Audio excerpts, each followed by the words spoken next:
What's up, you guys? So,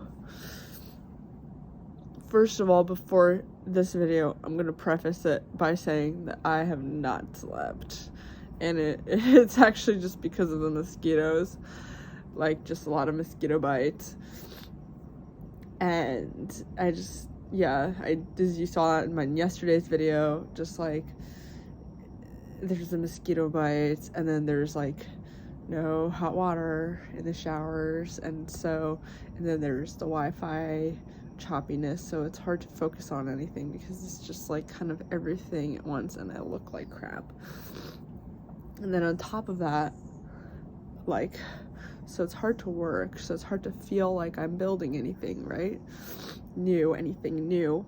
But then on top of that, there's a lot of issues happening with my real estate because I am still new. I've got a couple of rental properties in Dallas, and the costs of things breaking is a lot. The cost of everything breaking and the cost of labor is going up, so the people that are working on the rentals are all of a sudden like charging more for shit. And I mean, this is like a thing that's been going on for a while. Things just been getting expensive in the US, and part of the reason why I left, just expensive. I just can't survive. But it's like nothing that I'm putting money into is giving me that same return, and it's frustrating feeling. If anyone's done any kind of like business or entrepreneurship, you'll know what I mean. It's just like you put in so much money into a machine that the more I learn, the more I'm out there traveling and learning, the more I realize there's so many better ways to invest my money. And it's just, but there's still those machines, and I'm still trying to make it work. They just have so many problems. Texas has a lot of like environmental issues, like, and by environmental I just mean like extreme heat, extreme cold, and it's like different soil issues, and like all these different problems that cause the fixes to be very frequent and very expensive. And especially because so many businesses are moving to Texas, and there's no shortage of jobs, businesses that need help, but there's just like a shortage of labor, and everyone's busy. Everyone's charging a lot of money to like do anything, and I'm sorry I look like shit, but it's like I just feel really squeezed, and I don't feel like able to, so I'm trying to find jobs and stuff, but like I don't really feel, I'm kind of stuck in a jungle in Ecuador while trying to figure this out. So I feel like my hands are tied, and I'm having a meltdown. Like, I'm having a meltdown, and I'm having it like on camera. And if you hear construction, it's because they're still working on stuff in this place. But I just feel tired because it's been so long. Like, if anyone that's followed me kind of in the beginning of this journey will remember I moved to DC in like 2016. I moved to DC like right after I graduated from college.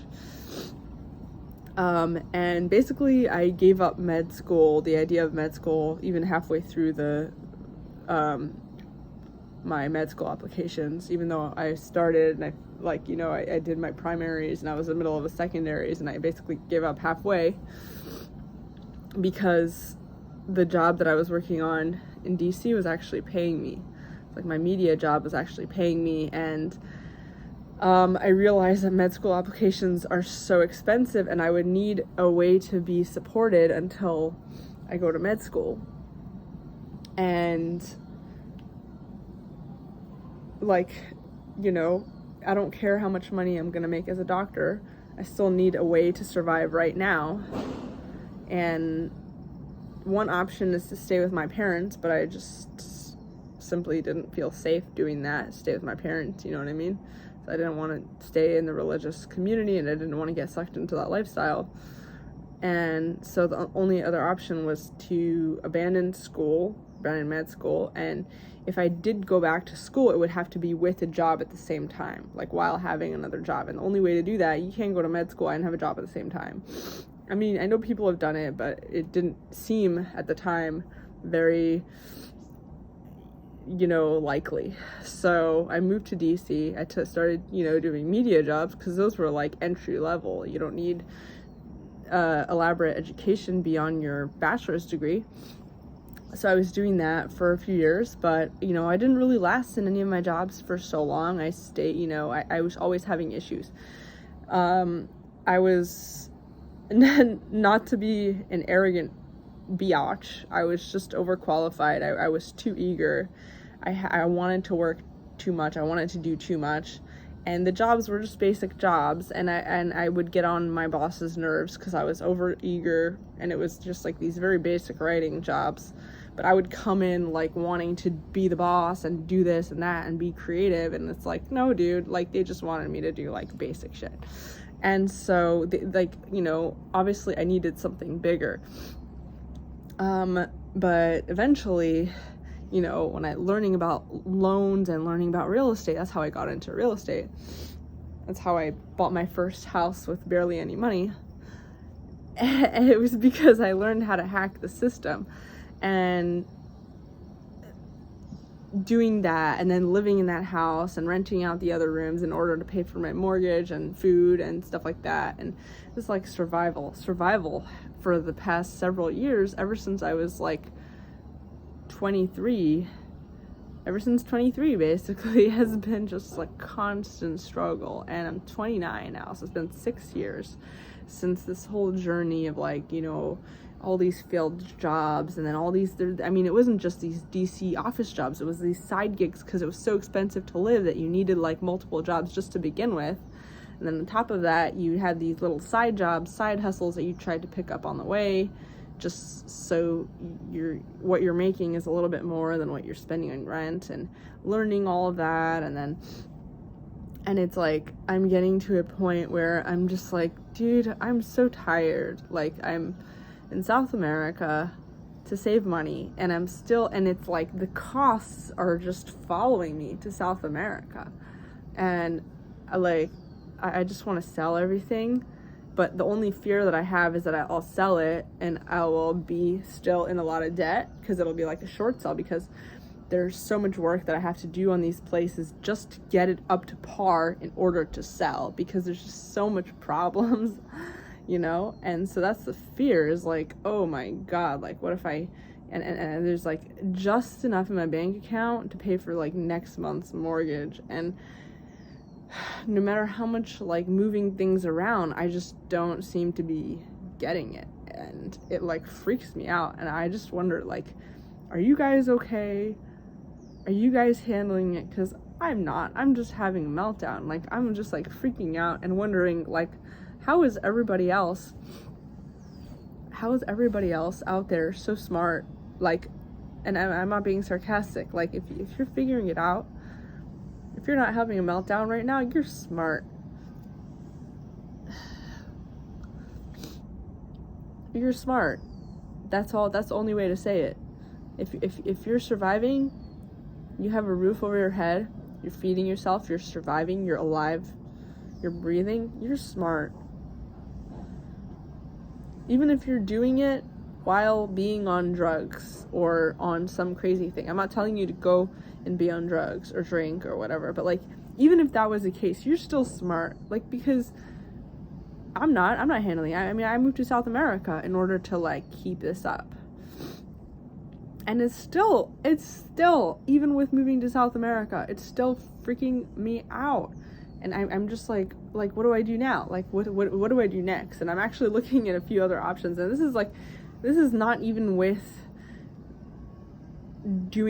working, because as I said, like, it's just, I'm like not working. I'm not functional. There's like, I had this, like, all these things I was working on, and it's just not working. But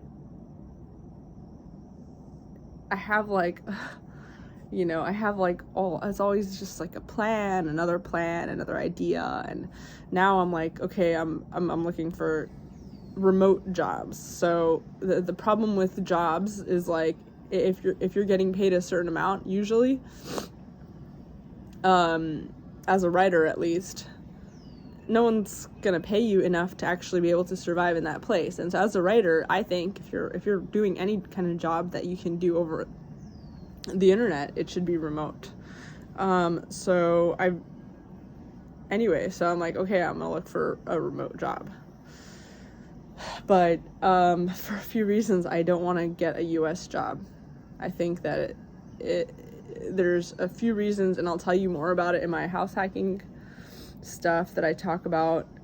For some people, you can make more money if you don't get a US job, and I'm one of those people for several reasons. Don't have to pay for health insurance, don't have to pay for student loans, don't have to pay taxes if you're living on foreign soil.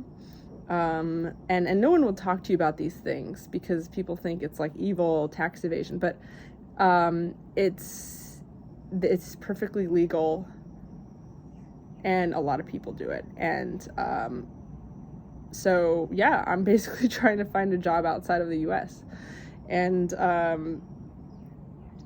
especially because it's just too expensive to live in the US. I mean, I don't really have a lot of other options, and I feel like whenever I talk to people, they're like, oh, you're out like making money, you're like making these big money moves. It's like, no, I'm not doing this. I'm not investing in real estate, I'm not investing in gold, I'm not investing in all these big things that people invest in when they're rich because I'm rich. I'm not doing this because I'm rich. I'm doing this because I don't really feel like I have like another option. I'm doing this because it feels like this is the only option, and it just makes me feel like misunderstood and kind of alone when I see people being like even like relatives or whatever. They're like, oh, like you're making so much money that you're traveling the world, ha ha ha, like, you know, you need to like visit your family sometime. And I just think to myself, like, you really don't know my situation, huh? Like, you don't know that everything that I do,